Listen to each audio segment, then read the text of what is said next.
What's up, guys? If you are looking for the best cameras for videography for your personal uses or your studio, here is the list you must see. I have put together a list of options that will meet the needs of different types of buyers. So whether it's price, performance, or it's detailed use information on the products, I have included links in the description box, which are updated for the best prices. Like the video, comment, and don't forget to subscribe. Now let's get started. Number 5. The Sony ZV-E10. The Sony ZV-E10 is one of the best cameras for videography in low light. That's because it features a 12-megapixel full-frame sensor optimized for low-light shooting, the same sensor found in the pricier Sony Alpha 7 Siemens 3 and Sony FX3, some of the best videography cameras in their respective classes. The ZV-E10 handles noise really well and has a lot of dynamic range, so it gives you great video quality even when the lighting isn't perfect. It also comes with in-body image stabilization, Sony's ever-reliable autofocus, and 4K recording at up to 60 FPS. The Panasonic Lumix GH5s is another great option for low-light videography. Even though it has a smaller 4/3 sensor, it's made to work well in low light because of its low resolution and dual native ISO. Plus, it can record in many different formats and codecs. It's a more portable camera system than the ZV-E10 with more compact lens options and more effective IBIS, but its autofocus falls far behind the 8F on the ZV-E10. That may not be a deal breaker if you prefer to focus manually, so the GH5s is a good choice to save you some money. Otherwise, the ZV-E10 offers a ton of value for its price for solo operators who frequently shoot in uncontrolled or dim lighting conditions. Thumbs up from here. Up next. Number 4. The Panasonic Lumix GH5 II. Another great option for aspiring filmmakers is the Panasonic Lumix GH5 II. It uses a micro 4/3 sensor instead of a full-frame sensor like the Panasonic Lumix S5 II above, so it's a bit less suited to shooting in dim or uncontrolled lighting conditions. But it still gives really good video quality, and there are lots of different lenses you can use with it, including smaller ones that don't cost as much. Like its full-frame sibling, the GH5 II supports a ton of resolution and frame rate options, including anamorphic modes to get a wider, more cinematic aspect ratio, and UHD and DCI 4K at up to 60 FPS.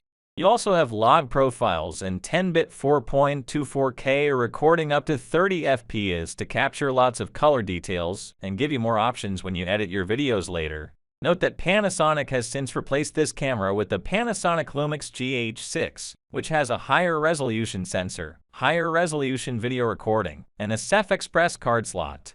For the price, however, the GH5 II is still one of the best cameras for filmmaking that you can get. It's a very good choice for you. Number 3. The Fujifilm X-H2s. The Fujifilm X-H2s is a great camera for people who make videos and want good quality without spending too much. It's especially good for those who need fast frame rates and quick performance. That's primarily because of its 26-megapixel stack sensor, which keeps the rolling shutter to a minimum and makes it a great fit for fast-moving subjects and sweeping action videography. On top of that, it supports 2K open gate recording, 4K at up to 60 FPS without a crop, and even has a slow motion recording mode that can capture 4K at up to 120 FPS.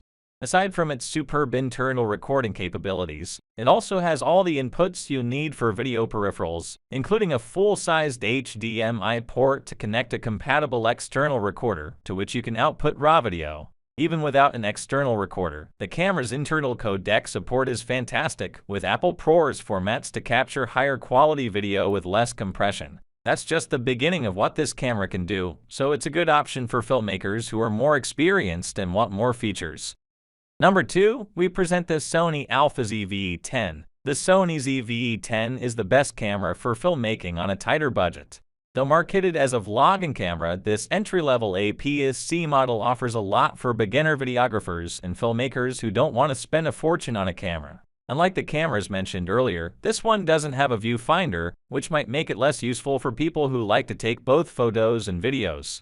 However, its screen can be moved in different directions, which is great for making videos. Unfortunately, it doesn't have in-body stabilization, but you can pair it with optically stabilized lenses or use a cage to get smoother camera movements. You'll also miss out on internal 10-bit capture and 60 FPS recording in 4K compared to higher-end options.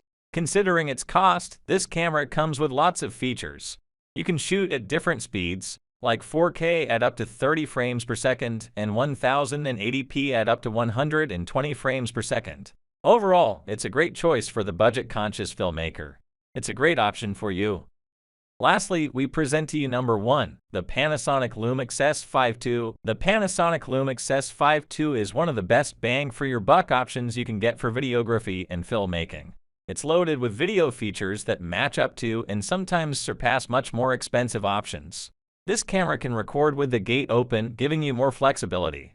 You can choose from different frame rates, like 60 frames per second and 4K resolution. It also captures videos in high quality with lots of color information. Plus, it supports many different ways to save your recordings. Video quality from its full-frame sensor is also excellent, and its in-body image stabilization works very well. One of the biggest improvements of the S5 II over its predecessor is a new phase detection autofocus system. This is the first Lumix camera to have something called PDAF, and you can really see the difference it makes in videos. It helps track subjects smoothly without any noticeable breaks. That said, its implementation in photo mode still needs some work. It's also worth noting that native L-mount lenses can be expensive, though you can get around that by going for third-party options or using a lens mount adapter. Of course, if you want to save even more money, the original Panasonic Lumix S5 is a steal, particularly if you buy used and don't need the more advanced autofocus on the Mark II. Alright guys, that's all from my end. This product delivers premium quality at the best possible price-quality ratio. You want the best, you can get it. If you need more information, or if you want to know the product price, check out my description and hit the bell button for the upcoming video. We'll see you back here soon.